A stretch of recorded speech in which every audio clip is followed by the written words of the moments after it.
Life is about running your race. Life is all about running your own race and not getting too ahead of yourself as well. Like if you feel like you need some sort of physical object to demonstrate your deemed success, then you're going to be sadly disappointed.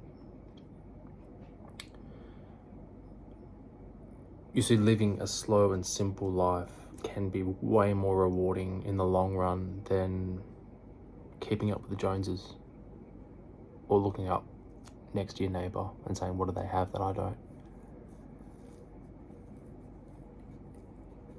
And once you make that initial observation and you check in with your own goals or ideologies and, set ideas and beliefs, that what you want to achieve and what you deem is successful to you, not anybody else, then you can start living your life and you can start living in your own power because you understand what it is that's going to make you not just happy. I think happy is thrown around way too much. To feel proud of yourself.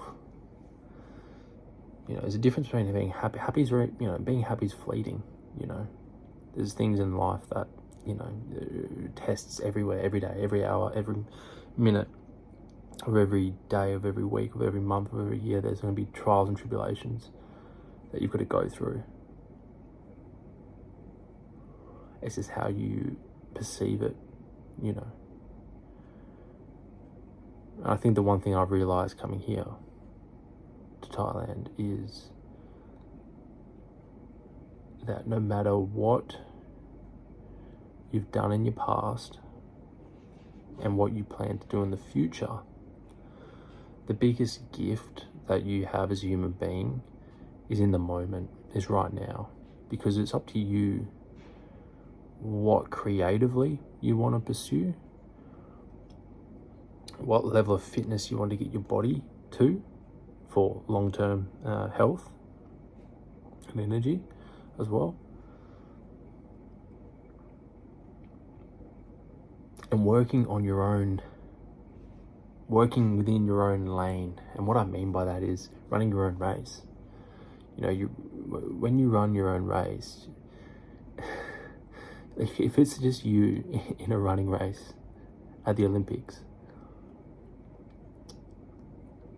you can't lose because you're running your own race.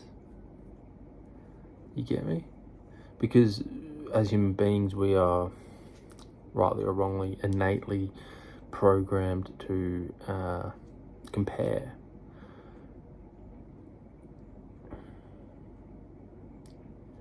Once I was in a rowing race, like a rowing boat, like an 8. And so in the Olympics, they have, rowing races and stuff. I wasn't racing the Olympics. This was in high school.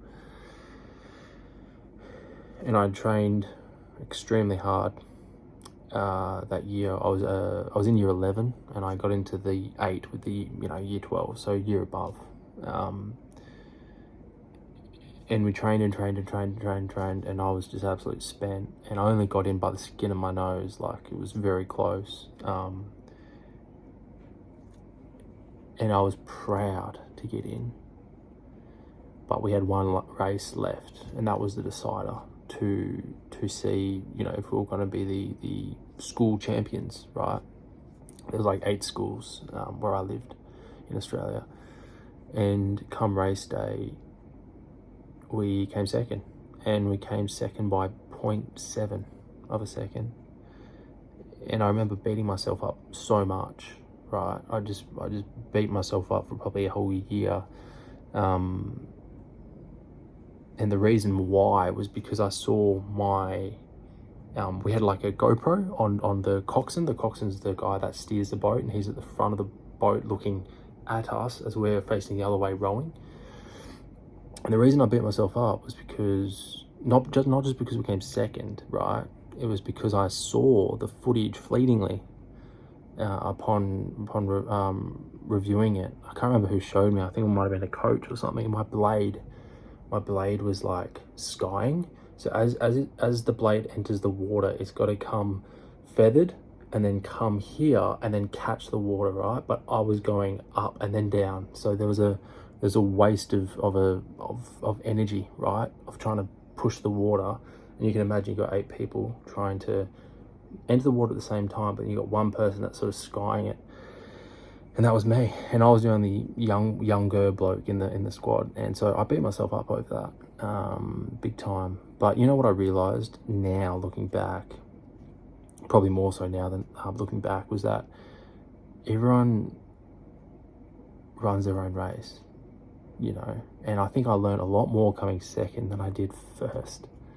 If I came first, I wouldn't have any learnings from that. I'd learned that, yeah, I worked hard and I got my spot and we came first, but apart from that, I wouldn't have learned much else.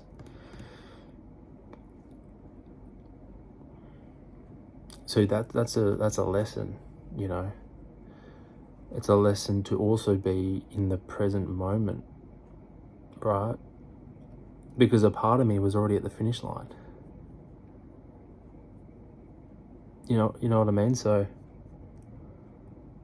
if you are in the present moment, that is the greatest gift any human being has, no matter what your upbringing, no matter how much money you have or whatever. Being in the moment is the greatest gift, and time is the greatest gift that human beings possess. You ask a 60-year-old millionaire what he would like to buy back. He's got all the money in the world, he's got Ferraris and all that. What do you reckon he says? More time with my family. More time with my kids if he's had kids. More time being young. Youth. People on this planet are so caught up in the end result of where they want to be in 10 years or where they want to be in 20 years that they forget the actual present moment and to run your own race. Because if you don't run your own race,